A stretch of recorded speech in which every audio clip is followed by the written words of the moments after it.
Hey everybody, this is Kevin at Fiveable, and we are in Cram mode for AP Language. So I'm glad if you're here with me live tonight. Definitely, if you have any questions tonight on synthesis, please ask them. We'll take as long as it takes to make sure everyone feels good. I don't have a ton of new content to show you, especially if you've been with me throughout the year. So I've taken what does synthesis expect to happen? What does um, the reader look for, and what does good writing look like? So sorry, I was just making sure. If you can't hear, try refreshing. That's happened a couple times, so that's what I was just looking at. So if there's any other issues, let me know. I'll definitely look at ask a question. We'll try refreshing. I'll just try something on my end, and we'll make sure we're good to go tonight. In the meantime, if you have any immediate questions, make sure to ask a question here. I'll skim through the chat, but definitely we'll look at ask a question. So if you are coming in wanting to know something that you want to make sure I cover, go ahead and pop it there.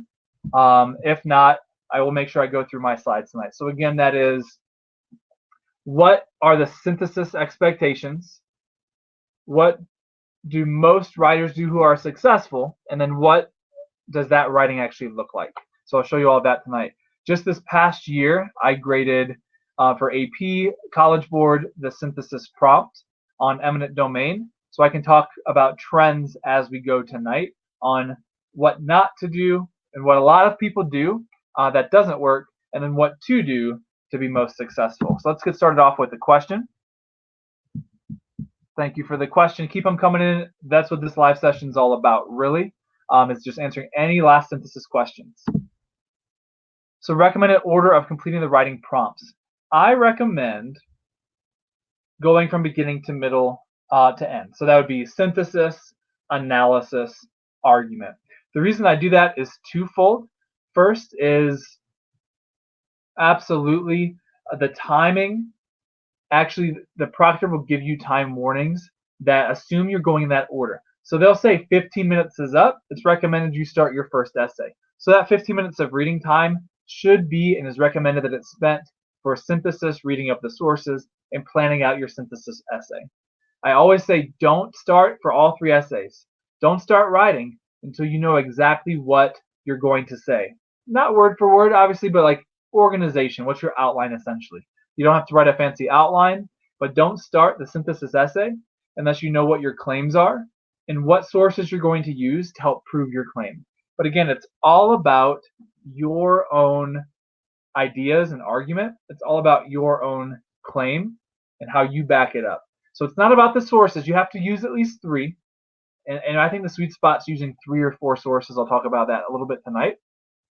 But again, it's all about what you do with the sources. The first thing that I'll say about synthesis will be it's not about citing sources. It's about using sources to support your own claims. Therefore, you have to explain the connection. All right, so again, I talked about this a little bit last week if you were with me with the order. You might want to save maybe let's say analysis for last. So do whatever makes sense for you. So there's 2 approaches. One is beginning, middle, end. That's what I generally recommend. That's probably what you've been practicing throughout the year if you've done mock exams. And that's again what the proctor will give you the verbal warning. But also, if you want to save rhetorical analysis because that's a weakness or whatever the case is, nothing wrong with that as well. But your goal is that you're maximizing your minutes, you have a game plan going into it, and you know exactly what that looks like. In other words, you know exactly what your minutes are going to be. And that might be different than mine, but for the next 3 cram sessions, I will take time to show you, here's my, if I was taking this exam, here is my minute breakdown that my goal would be. So I want you to either use mine or just make your own. You can model yours off of mine and kind of make some changes. But know what your plan A is.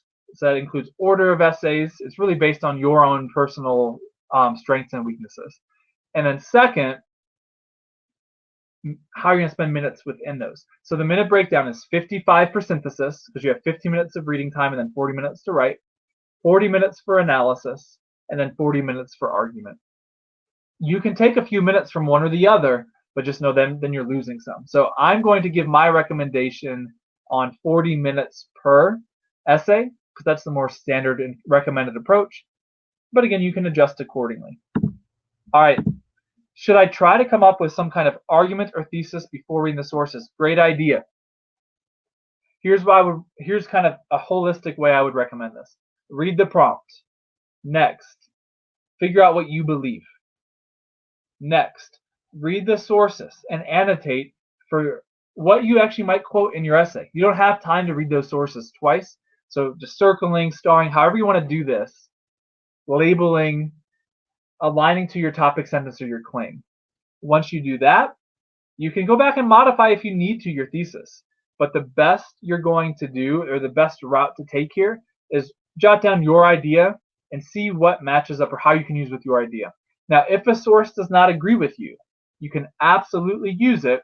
You say source A says blank, however, and then you criticize it. You say this is why they're wrong and this is why I'm right. This is what they're missing. This is what they're not thinking of. So you don't have to just look for sources that agree with you. You just say, okay, how can I use this source to better prove my point? Good question. Keep them coming. If there's a question that I ever don't answer the way you thought I would, or wasn't as clear to what you're exactly asking, just pop another question in there. I'll make sure I get them all tonight. All right, barely started talking about this, Austin. So should you annotate the provided sources? Absolutely. This is literally what I would do. Underline quotes that are quotable. What I mean by that is a quote that you might want to use or paraphrase in your writing, in your body paragraphs. Again, you don't want to say I'm going to use source A and then 15 minutes later go back and have to reread source A. So underline just to say, okay, this is the material that I was going to use. And obviously as you go, you don't know. You're going to highlight or underline more than you could have or that you will use. However, don't over underline. So underline things that are most likely going to be usable. And then you have a 10, 15 things, whatever total that you've underlined. Then you choose the best ones once you've seen everything that are going to be used to support your position. The second thing I do, label your topic sentence in the margin. That's an organizational time-saving strategy. So I just said, don't start writing your essay until you know your claims, you know what evidence you're going to use from the sources.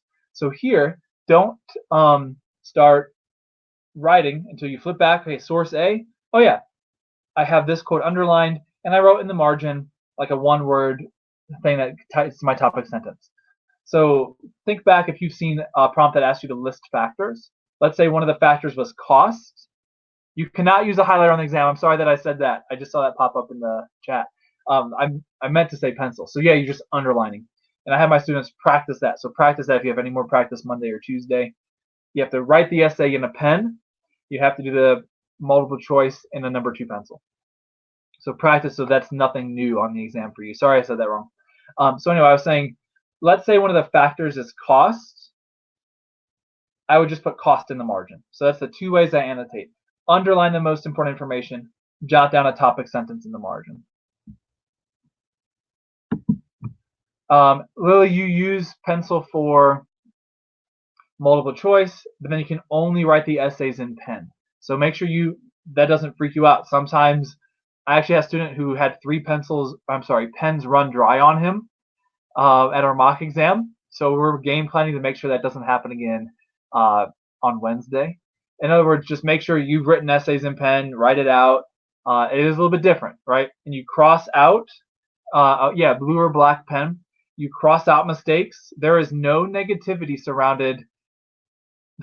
What I tell my students is ugliness is pretty when it comes to your essays, because that means you're editing and you're proofreading and you're revising. So there is no negativity. If you just cross out, we just literally, we're trying to read a lot of essays. So we're not going to like try to scrutinize what you wrote underneath the scribble. We say, okay, this is rough draft. You didn't mean to write that. I'll go to what you actually wrote. So it's not going to be pretty. No whiteout. So I have some students who really want it to look perfect. That's not what this is testing you on. All right. So should we skim the sources thoroughly or just skim?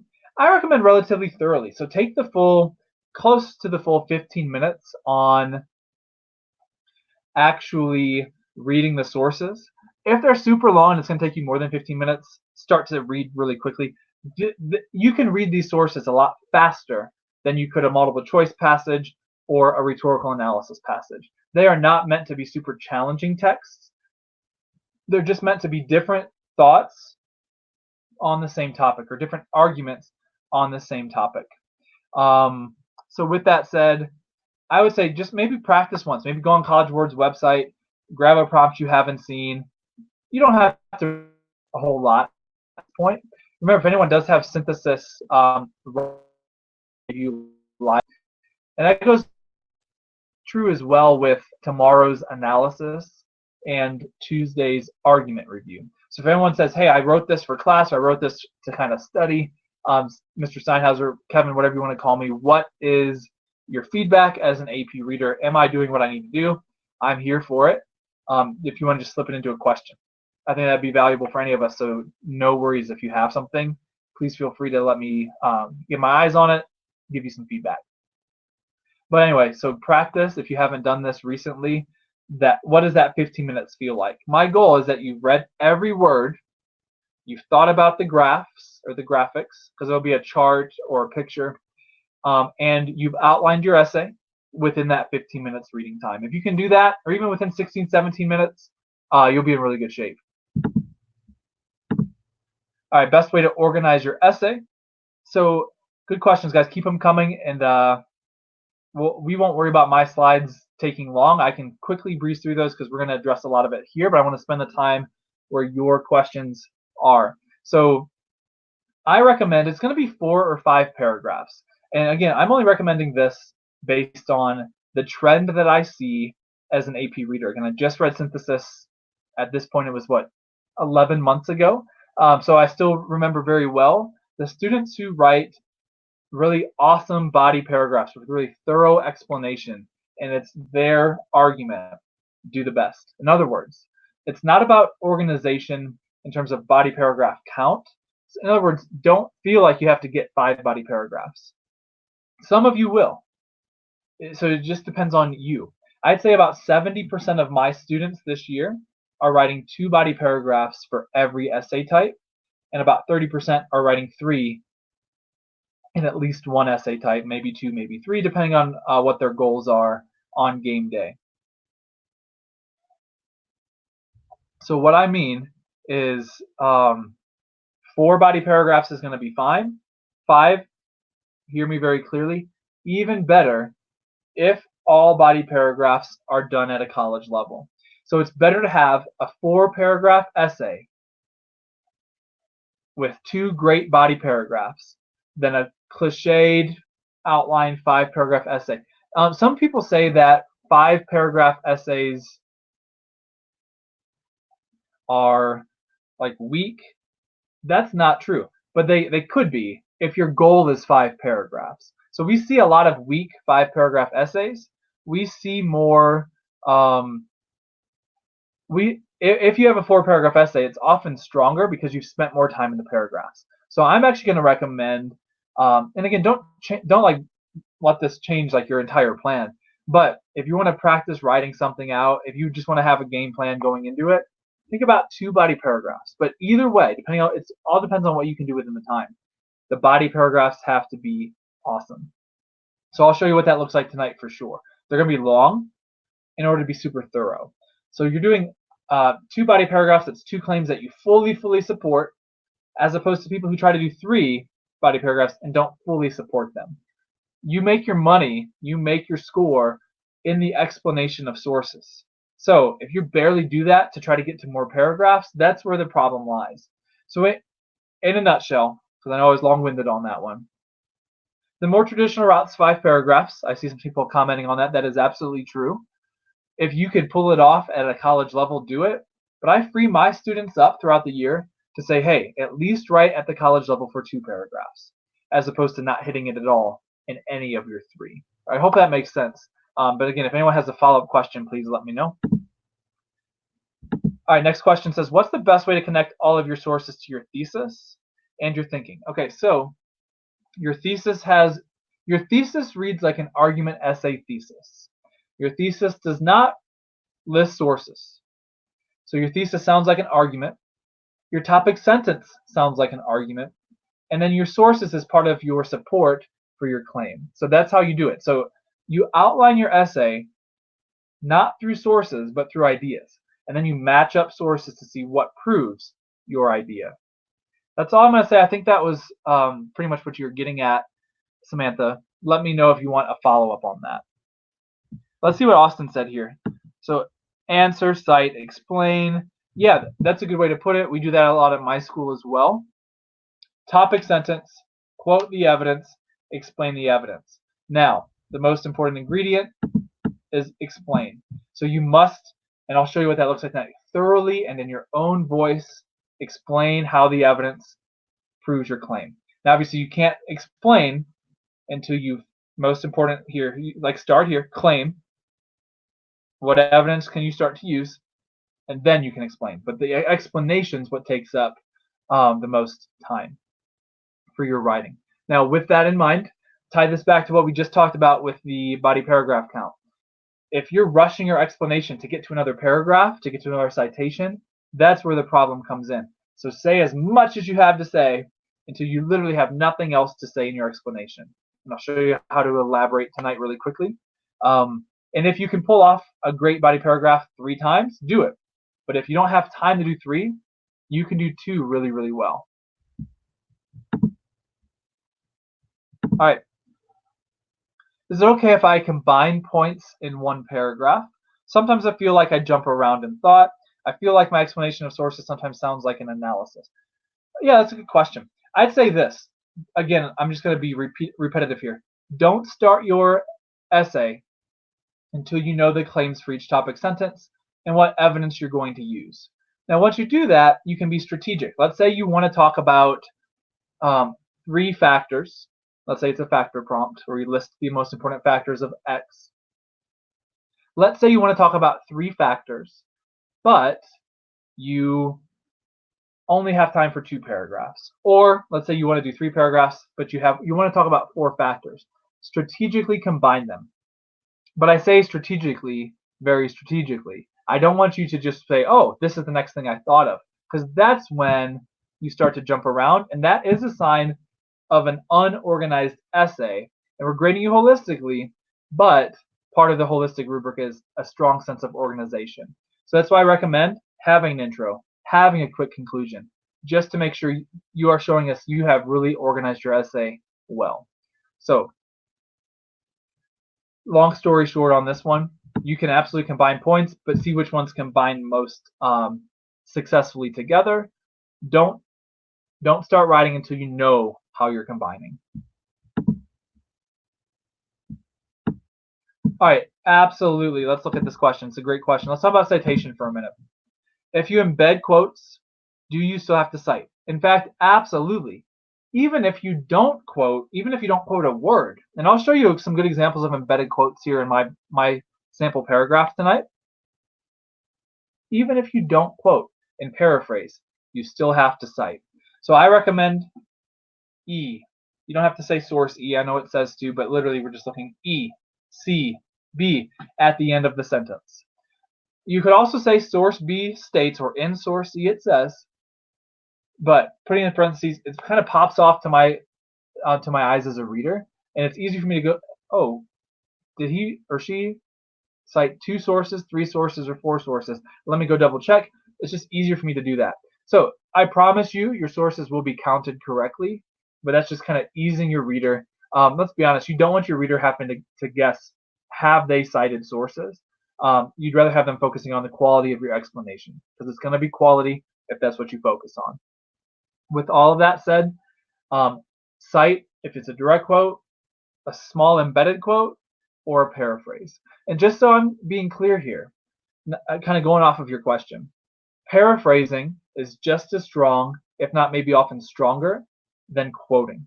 Now, I recommend pulling the quotable quotes, as I said at the beginning tonight, but only a few words at a time. I think a good thing to think about as for our synthesis cram session is if you're quoting more than 5 words at a time, Can you quote less? Is there a way to quote less? Here's why. It's very easy to give up control of the writing and the voice to another source. And that's a bad sign. The saddest days, so I've said this in another live session a while ago, the saddest days as an AP reader are when you're reading, and you say, oh, this is getting good. It's starting to sound like college level. And then you realize, oh, that's just been source F for 2 sentences, right? So you want to be in control of the writing from beginning to end of your essay. You don't want to give up control by citing, and this goes for analysis as well, by citing more than 5-6 words at a time if you can avoid it. So I'll show you some examples of embedded quotes tonight, but absolutely cite them. And again, by citing them, you're just saying B, C. You can cite the author's last name. They give you the choice. And it really depends on what your preference is to a certain extent as the writer. Just make sure it's been cited. All right, we have one more question. Thank you for all the questions to start us off tonight, guys. Then we will look at some stuff from my slide. I'll pop back to see if there's any questions that arise. But before we're done tonight, we'll look at a quality intro, a quality body paragraph, which is the most important part, and a quality quick conclusion. Let's look at the last question here, though, to begin us. Best way to write a really good intro. My mind always blanks when it's time to write an intro. Okay. Yeah, so I actually just said, without even looking at your question, we'll start with intro here pretty quickly. So I'll show you a model. Samantha, once I do that, if you have another question, just pop it back up and say, hey, can you clarify X, Y, or Z? But I'll show you what that looks like very tangibly. In a nutshell, you are providing context on the topic. You're using language of the prompt to flow into your thesis, and you're writing a clear thesis that sounds like an argument thesis. And that's the most important part because that's, again, what your entire essay is based on. So your argument thesis, you should be able to take and read to me, and I'd say that's an argument thesis. I would not know it's a synthesis thesis if I haven't seen the prompt. All right, if you have a follow-up question once we get to intro, please let me know. If you think of anything else tonight, everybody, please throw it down. But let's go ahead and get started with some review on my slides. But really good questions to start the night. Just a reminder, tomorrow is analysis cram session. Definitely come back for that if you're able to. And then Tuesday's synthesis. And just a few short hours later, you'll be taking the test. All right, synthesis. It's all about your own argument. This is just quick review. You got to make clear claims. And I said this once tonight, but remember, you're citing 3 sources minimum. I actually recommend citing 4 sources. I think that's the sweet spot. You're doing a little bit beyond the minimum, but you're not trying to cite too much. So that's just my recommendation. I think that the trend has been students who try to cite every source have the wrong goal in mind, and they often score lower. If you cite all 8 sources, absolutely you can get a 9. However, you could also get a 1, right? So like most of the time, students who cite 7, 8 sources, I've seen get 4s, maybe 5s, because they have the wrong goal often. Again, these are just trends. Their goal is, let me find a way to fit this source into my essay, as opposed to, here's what I want you to think about. How can I best use some of these sources to prove my point? I'm in control. All right, and then we talked a little bit in one of the questions, make a connection between sources. Well, this is why I recommend 4. If you have 2 body paragraphs and you have 2 different sources within it, then you're having connections.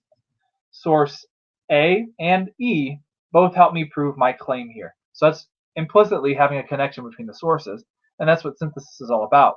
How can I take different people's ideas to prove my own idea? And then you can use background knowledge. So I want to talk about that in our review tonight. Don't let your own discussion of background knowledge take over.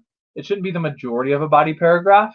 If you can pair your background knowledge, though, with a quote from a source or a data point from a source, I think that's the sweet spot of synthesis, because you're in control, it's your argument, and you are proving your points. So you say, yeah, I know this based on my own life or my own knowledge. I also know this because this is what source A says, and source A is right. It's a credible source. However, you're able to cite that source. Reminders again, if you don't do those 2 things, citing at least 3 sources, and not keeping your argument central. The most you can get, even if it's the best essay of your life, is a 4. So those are 2 musts of synthesis. Remember this is just review. If you cite source A 3 times, it's still 1 source. So you got to cite 3 different sources at least once. Let's talk. This is all about tonight making sure you are ready for Wednesday. So come in knowing your plan for every minute of the test. So multiple choice, 60 minutes, how are we going to use them? So I had some sessions on that previously. We've talked about this before, but let's make sure we're on the right page. Take your time through the 15 minutes. Here's the 4 things I want you to do, and I'll go through this quickly since we talked about it in the Q&A. So read the prompt page. As someone asked, it was one of the first questions of the night. Before you flip the page to the sources, know what you believe. Then your thoughts are driving the sources. The sources are not driving your thoughts. It's A, going to slow you down, and B, it's going to convolute your thoughts. You might not be in control of the writing if you're not in control of the reading. So once you read the prompt page and know what your thesis is or probably will be, read every source, read every word of the source is the goal, as we talked about. Annotate, as we talked about. And then, again, before you even start writing, outline, as we've been talking about. What are your claims? 2 or 3, depending on your goals of length. And then, what sources or quotes will you use? So this is what it looks like. Claim, the factor is cost. And I'm going to use source A and B. And if I flip to source A, I know exactly the quote I'm going to use. So you want to use this 15 minutes to actually make the next 40 go faster. A lot of students rush through the reading, but actually then take too long on the writing because they're thinking and organizing as they go. And that's effectively, as we talked about, someone asked a question like, how do I avoid jumbling thoughts? If you start, this is just the trend, like for all essays, with the first thing that comes in your head and you just want to get started, you might write great stuff for 10 minutes. And then you might hit a roadblock because you haven't planned it out. So there's no such thing as writer's block for AP. I believe that for our class. We talked about it last Tuesday. Someone asked a question about writer's block. It's really, did you write yourself into a corner? Because writer's block, I mean, the text is going to be in front of you. Now, the skill for synthesis is how do I choose what to use? That's not writer's block. That's a skill that you've been working on, hopefully. For argument, that's maybe the most writer's block possible exam or essay on the exam, because it's like, okay, what can I talk about? What can I talk about? So talk about what you believe in terms of your claims, and then just figure out, okay, out of all my background knowledge, what can I tie in? And then analysis, you can't have writer's block. You're just analyzing their work. It's not creative writing. Writer's block is more of a creative writing thing. So here, we might say writer's block, but it's really, we didn't plan ahead. So plan ahead. Synthesis, it matters more than most because of the reading time. And then here's how I would tackle this essay. If I have 40 minutes, here's my breakdown. And remember, your 5 Plus members, you can always go back and pull up this if you want to on the replay. If you want to write out use mine and write out your time. Here's what I would do. And we'll look at this next. We'll write an introduction. That'll take about 7 minutes. This is after the outline that we just did in 15 minutes. And then I would take a long time, the majority of my minutes, to write 2 body paragraphs. That's 14 minutes. You all can write a ton in 14 minutes. Some of you might be even faster than me and can write 3, but they've got to be super quality. So the body paragraph that I showed you tonight would be one of my 2. And then I would take 3 minutes to write a quick conclusion. That's not a whole lot of thinking. It's just writing. And I'll show you what that should consist of. And then proofread and revise. I always recommend the moment you're done with an essay, proofread and revise in the moment before you flip to the next essay. That way you never have to think about your synthesis essay again. You actually proofread and revise more effectively if you do it in the moment and then never think about it again. Now, with that in mind, I tell my students, you are not proofreading if you don't have a pencil, or in this case, a pen, making changes. Then you're just reading. So look critically at your own work. Be confident that you did it well, but say, okay, where did I mess up? A lot of times students, obviously in a time setting, make mistakes. You're probably going to make mistakes. Take a minute or two to try to find them. We talked about this at length. You can do 3 body paragraphs, but definitely have a quick intro, and I recommend a quick conclusion. Body paragraphs, though, are where your money is made. Now, let's talk about this. I think I mentioned this pretty briefly. Let's make sure we really get this. Synthesis is all about identifying how sources can work together to prove your point. Sources don't drive your points. So a red flag for me as a reader is if a topic sentence in your first body paragraph says, according to source A, comma, or in source A it says, because source A, or whatever the source is proving your point, but your claim is where I'm looking for your points. Now, these are trends. I've seen essays start like that break a lot of rules, like in terms of like normal writing, and their claims are explicit and they're doing a lot of fancy things throughout. The most common path to a 6, 7, 8, or 9 is to do what I'm showing you here tonight with my model paragraphs. So I wouldn't try to reinvent the wheel 3 days away from the exam. I wouldn't say, hey, I just thought about this, or I'm going to try this new writing strategy. I almost said writing tragedy. That'd be different. It might be a tragedy if you try something and you haven't practiced it enough. Maybe that's why I said that. No, so don't try a new writing strategy this close to the exam. Do what you've been doing all year, but do it the best you've got. I'm not going to read all these slides. I just wanted to post them in thorough form in case you wanted to go back on the replay and pause. So here, there's 4 parts of the prompt page: the background information, where they just tell you some stuff about the topic; the prompts, where they've underlined, and I'll read this part of it. I'm sorry, I've underlined. I have my students underline where they see the actual task. So let's read that. In a well-organized essay that synthesizes at least 3 of the sources for support, examine the factors a group or agency should consider in memorializing an event or person and in creating a monument. Okay, so this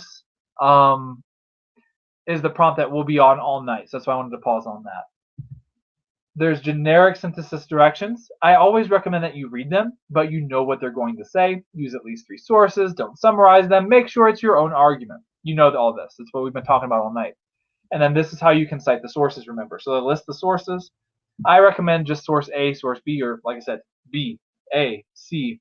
But you as the writer get the choice here. Just make sure you don't forget to cite. It's a tragedy when you write a really good essay but forget to cite sources or don't use 3 sources. It's rare. So I graded over 1,000 essays on synthesis last June, and I had 2 students who wrote a really solid essay that only cited 2 sources. There's some that were super short that only had 1 or 2, but like there were only 2 out of over 1,000 that I read where it would have scored a 6 or so, but I had to score it a 4 because they only used 2 sources. So it's rare. Make sure you do what everyone else is doing pretty much.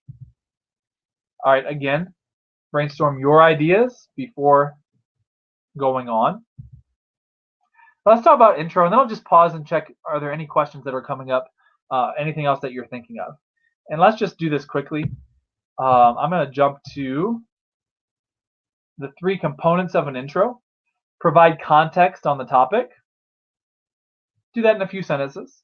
It's your own background knowledge here that would be very beneficial. And if you don't have it, you do the best you can with what you've got.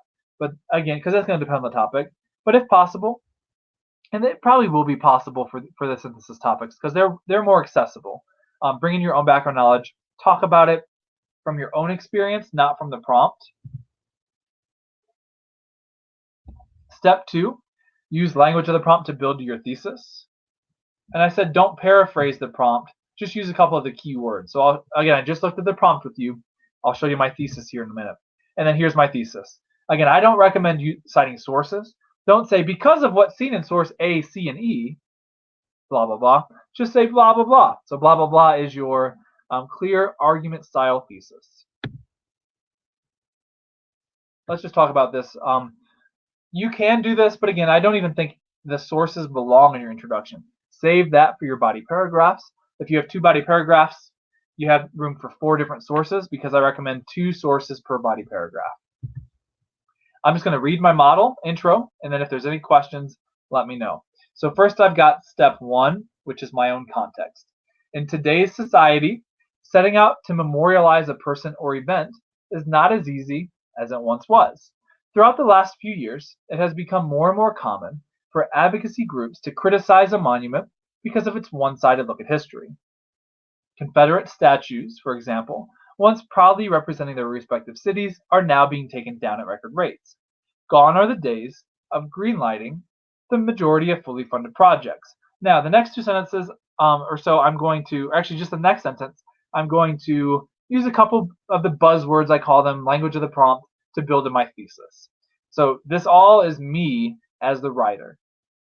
These are all my ideas. So rather, groups and agencies must carefully consider how the current generation and future generations will view the person or event being memorialized. So person or event being memorialized, that's straight out of the prompt, and then carefully consider groups and agencies. So like we got a few phrases here. I'm not just paraphrasing, this is what the prompt's asking.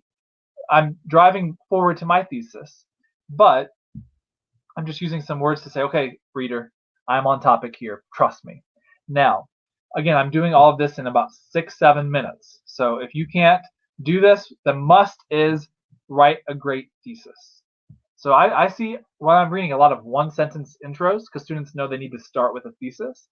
And then here's like, the more you can do, the better. But this is the must. While cost and location are unavoidable factors that must be considered when setting out to create a monument, so those are two topic sentences, or two claims, the most significant factor in creating a monument that will stand for generations to come is societal perception, both in the present and in the future. Now, we talked about strategically organizing thoughts. So what I could do, because I have 3 things I want to say, but let's say I'm only doing 2 body paragraphs, this is clearly laying out cost 1, location 2, where's my third one? Societal perception 3. If I want to put the weight on societal perception, I'm going to make that a whole body paragraph.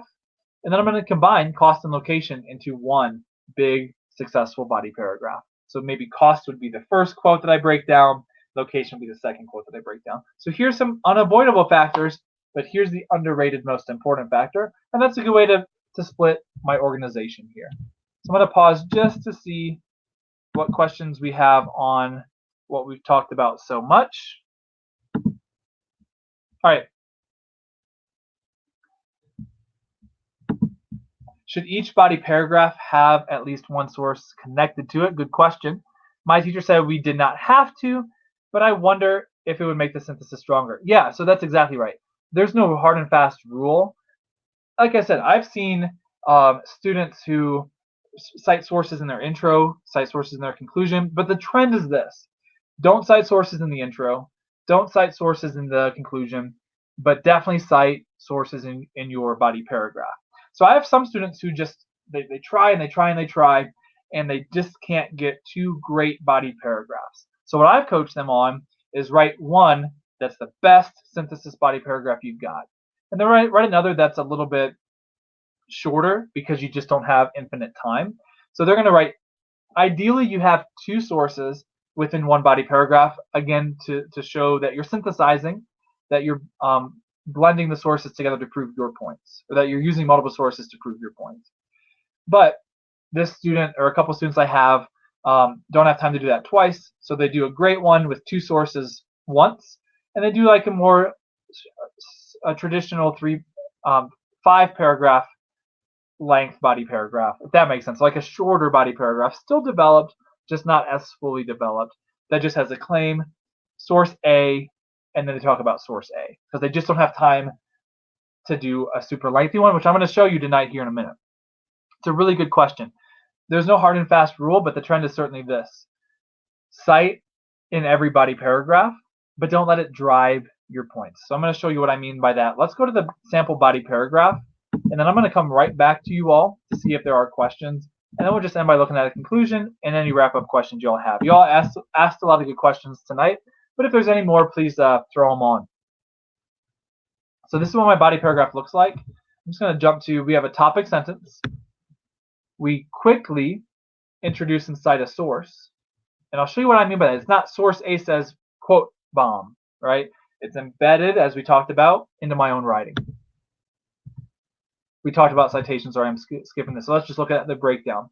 And then this is where you make your money. Use this citation to argue your point. I've talked about it could just be the traditional route. This says this. This is why this is right. This is why my claim is true. Obviously, I'll show you what I'm actually talking about at the college level here in a minute. Or it could be source A says this. However, they haven't thought about X, Y, and Z. If they had, they would have landed on this, which brings me back to my claim. So there's different ways you can do it. In fact, that's a pretty high level thing if you can pull it off. Then, rinse and repeat. A new source. So you could do source A, explain, source A, explain. You could do really well there. But I recommend two different sources within the same body paragraph because that is stronger synthesis. Same thing. Talk, talk, talk. Your voice, your ideas, not just more from the source. And then just wrap up. Let's look at what this looks like.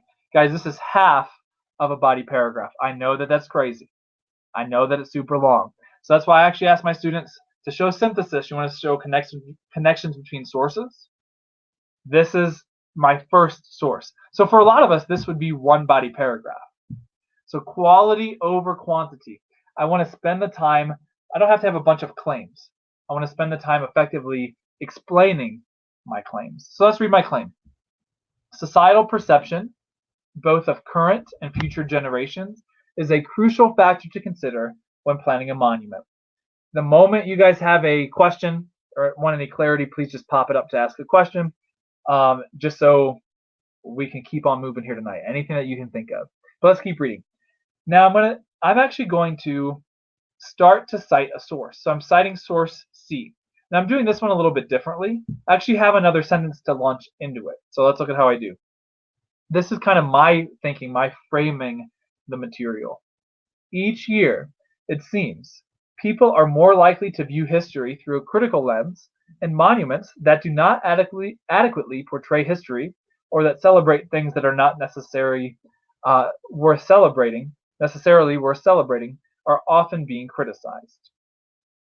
Now I cite, Downes, for example, described Mount Rushmore as being, quote, close to graffiti, 3 words, because of its blatant defacing of Native American land. So yeah, I paraphrased the rest here, but a quote, small quote into a paraphrase lets me continue to be the driving force and the driving writer. So I contextualize it. Downes, for example, I didn't say source C said and then quote bomb. This is a much better writing style. Let's look at the next one. Just 20 years ago, Mount Rushmore was almost universally heralded as the literal faces of American engineering and patriotism. So that's my sense. That's my explanation. But I'm actually going to cite again. So it's kind of like a back and forth here. Now, in our modern society, Downes certainly is not alone in asking, did the white men have to carve faces all over the hills that the Sioux still hold sacred? So it is citing, but it's actually like part of my explanation because I'm going to launch into discussing modern society. I'm contrasting it with like the American history that viewed Mount Rushmore as this like pinnacle of perfection. So now this is where I make my money, the next few sentences. The next 3 sentences are all my explanation of the source. The designers and funders of Mount Rushmore. So that's kind of a throwback to groups and agencies, which are synonyms. The designers and funders of Mount Rushmore likely did not spend much time in the early 20th century worrying about the reactions of citizens in the early 21st century, but perhaps they should have. If they had better considered societal perception of the location of the monument, it would be surrounded by a lot less controversy today. Now, this is 2 slides, but this is actually only halfway done with my body paragraph. I know it's super long. I know it's a big ask to do this twice. That's why I'm only asking to do it twice. Again, you could do the more traditional route. This could be a really good body paragraph, but this is an even better body paragraph. Yes, they're super long. Okay, so this Last sentence transitions right into this one. While there is increasing societal criticism of monuments that celebrate the wrong parts of history, arguably worse is when monuments are constructed in an attempt to rewrite history. There was, quote, 4 words, immediate and intense controversy. For example, when plans were released to construct a Holocaust museum in Washington, D.C. Critics pointed out the irony of the United States spending federal funding to build a museum when the government did little to stop the Holocaust from occurring. So 2 sentences to get to the points from Source C that I wanted to talk about. And now look, the rest of the way, it's all me talking. I'm not just citing the source. I'm arguing my claim. My claim, societal perception is a crucial factor to consider when planning a monument. Let's see how I'm doing that. This is what's earning me my score. Because the creators of the Holocaust Museum heard this outrage and considered the societal perception that a tone-deaf monument would foster, this museum is a success story. The Holocaust Museum does not ignore history. In fact, it memorializes the details of this terrible period of history with painful accuracy. Because of the creators' awareness of societal perception, this museum is no longer surrounded in controversy. As a result, the museum functions as intended. Millions of visitors have walked through the exhibits, filled with horrific memory of one of the cruelest periods in human history. When agencies look potential criticism in the face, they can plan proactively so their monument successfully serves its purpose for generations to come. That last sentence was what I call the concluding sentence. Pause for any questions that did arise.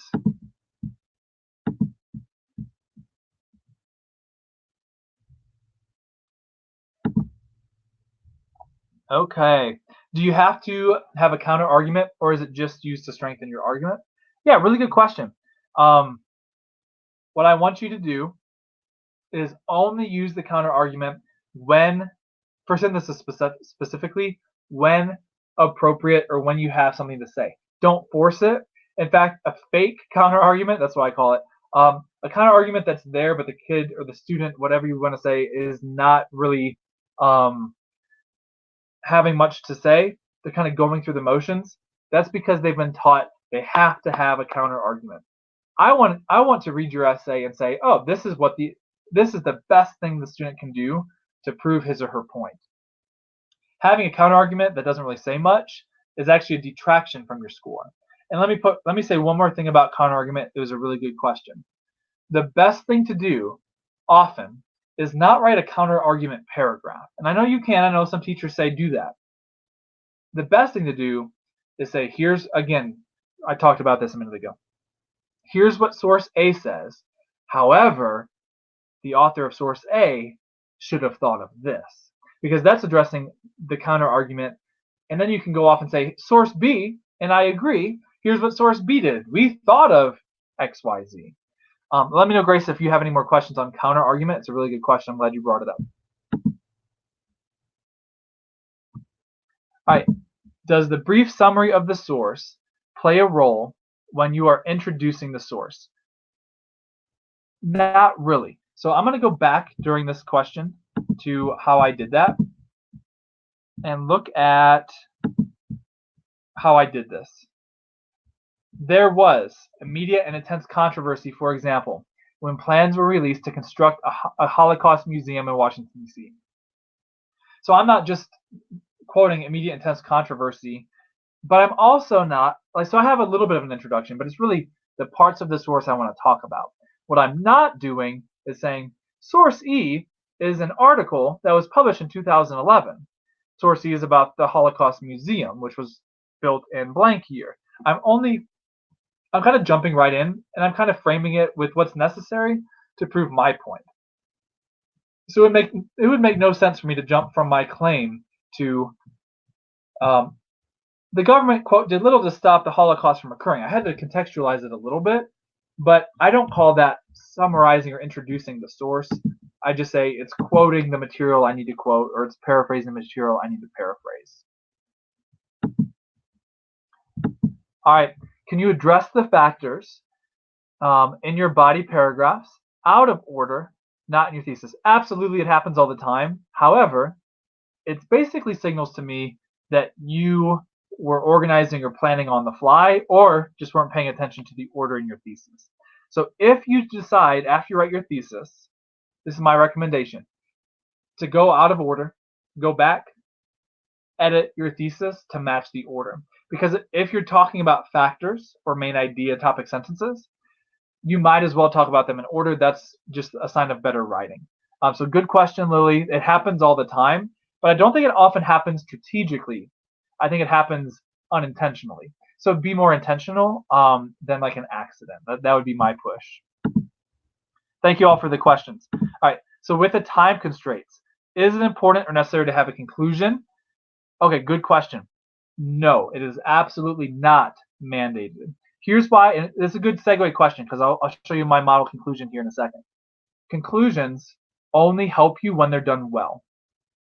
Conclusions often will not lower your score, but if you're on the fence of a 6 and a 7 or a 7 and an 8, they can land you on the right side of the fence. They're not going to move you from a 6 to a 5 if it's a strong 6, if you don't have one.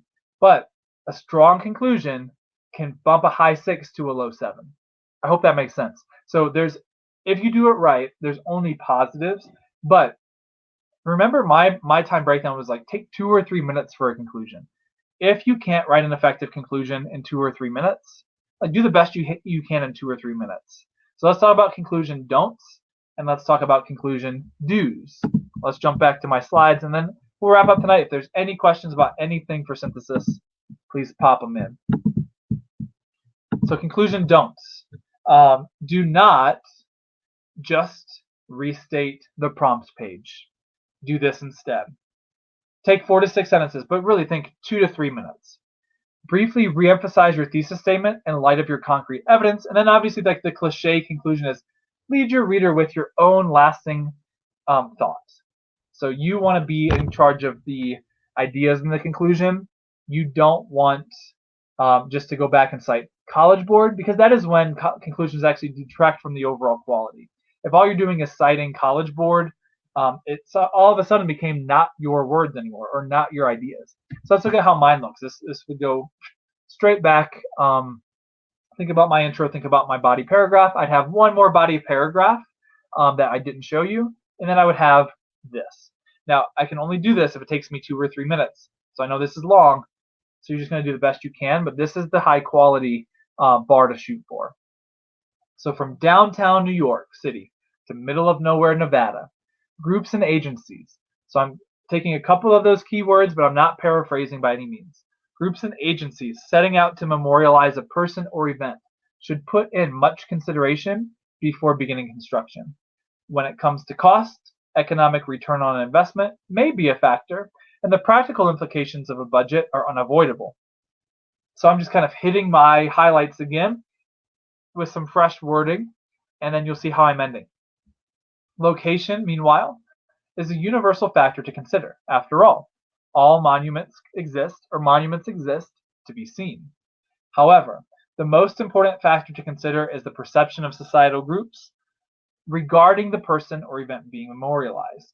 There are certainly many factors to consider while planning a monument, but if ample consideration is included at the onset, the corresponding memorial will be one built to last. Okay, so I thought about my wording as I was writing, but again, you don't want to spend too much time thinking about wording. You want to just do the best you can, quality over quantity, but you do want to get some thorough explanations on the page. For here, if this was cut in half, it would still be effective, so don't let the length scare you away from writing a conclusion. This is just the bar to shoot for, but if you have a conclusion that does these things in a more brief manner, you will be just fine. So my lasting thought is this one. These factors must be considered so they are built to last. All right, so that is synthesis review, y'all. Tomorrow we do analysis, and then Tuesday argument. We've got 2 more nights, 2 more live sessions. I hope you can come back both nights, but I really appreciate the questions tonight. It looks like we've answered them all. If you're here tomorrow, and you think of anything that you didn't think of tonight for synthesis, great. If you're here tomorrow and want to show me a sentence or two of your own analytical writing from an essay you've done in class, I will be here to provide feedback. Otherwise, it'll look pretty similar. I'll answer questions as we go. We'll look at, here's the expectations of analysis. Here's some sample writing.